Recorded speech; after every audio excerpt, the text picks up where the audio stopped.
In our last video, we discussed the art of virtual connection. And virtual connection is supercharged by a well-designed presentation.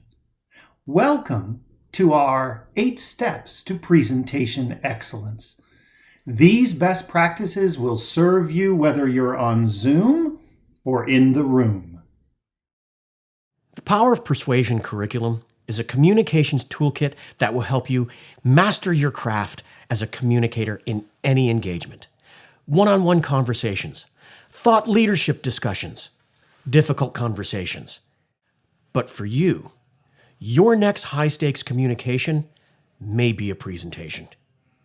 And for that, we have a step-by-step process that if you follow it, you will take the stage, own the stage, and win that presentation. Welcome to the 8 Steps to Presentation Excellence. You have an opportunity to deliver the presentation of your life. You may be tempted to run to your computer and start putting together slides, but you might wind up with 27 slides and no story.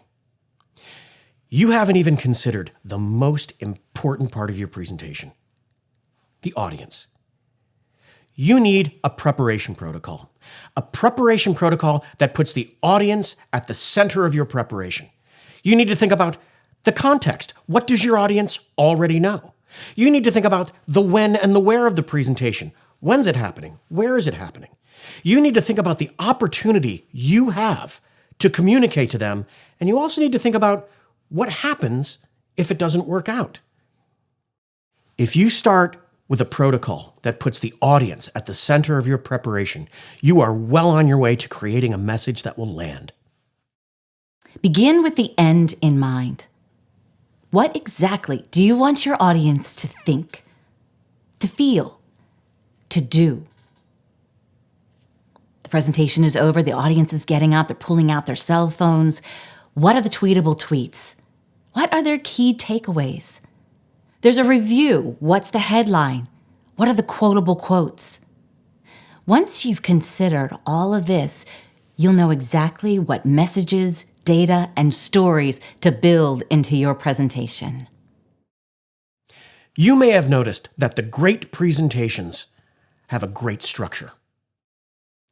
We recommend that when you tell the audience what you're going to tell them, you do it in the highest impact way possible. And that's a hook, a promise, and a roadmap. You reach out with perhaps a story and you grab them by the lapels and you say, this presentation is going to be urgent for you.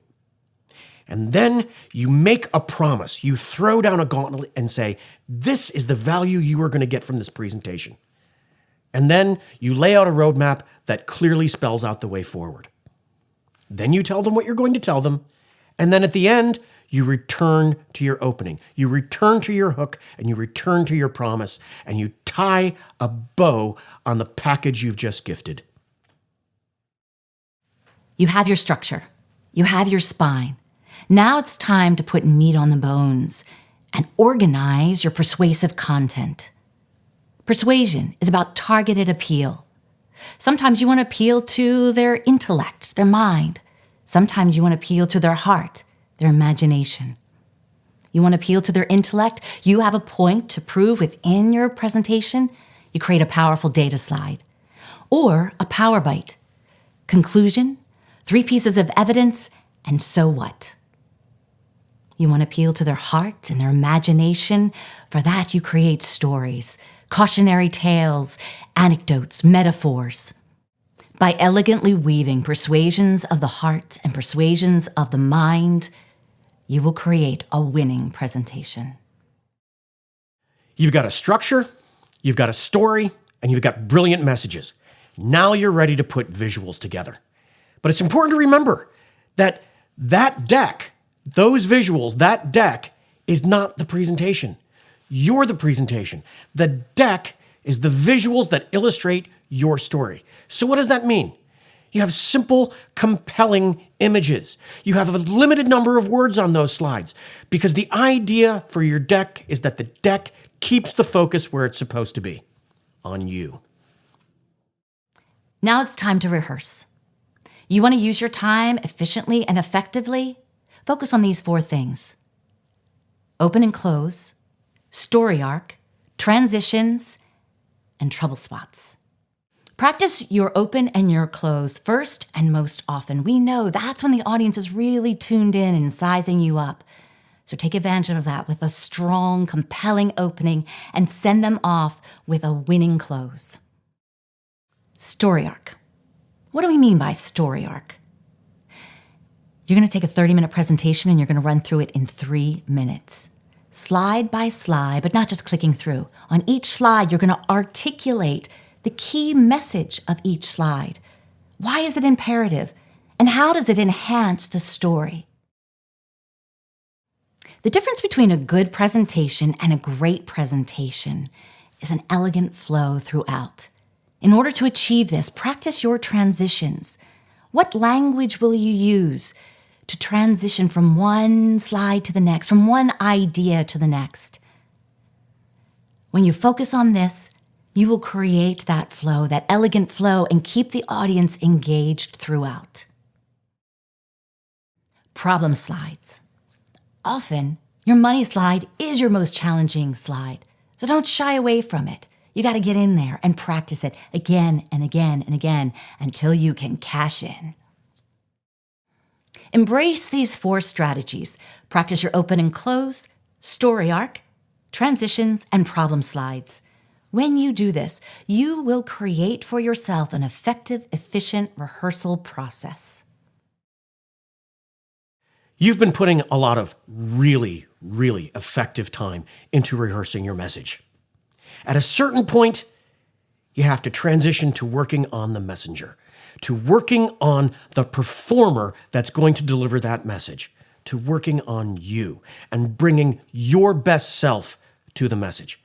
So you're going to focus on things like finding out where you look best on stage, finding out where you look most comfortable, which is what we call your money position.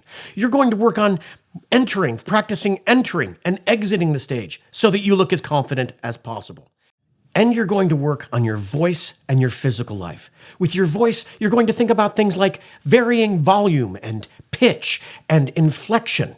And with your physical life, you're going to start using gestures that help you communicate and bring your audience in so that you will become the most dynamic performer possible. You're almost ready to go. What's the last thing you can do as a presenter to control your destiny? You want to make your presentation venue feel like home, and you want that stage to feel like you own it. So how do you do that? First thing, get there early. Get on that stage and walk around and make it feel like you belong there, which you do. Introduce yourself to the production crew. They're there to help you look and feel brilliant. Get to know them. Get in a run-through if you can. Run through your entire presentation if possible. And if you can't do that, at least run through your deck so that you feel at home bringing that deck to your audience. We want you to feel as comfortable and as confident as possible. If you go the last 10 yards, you will present with confidence and conviction.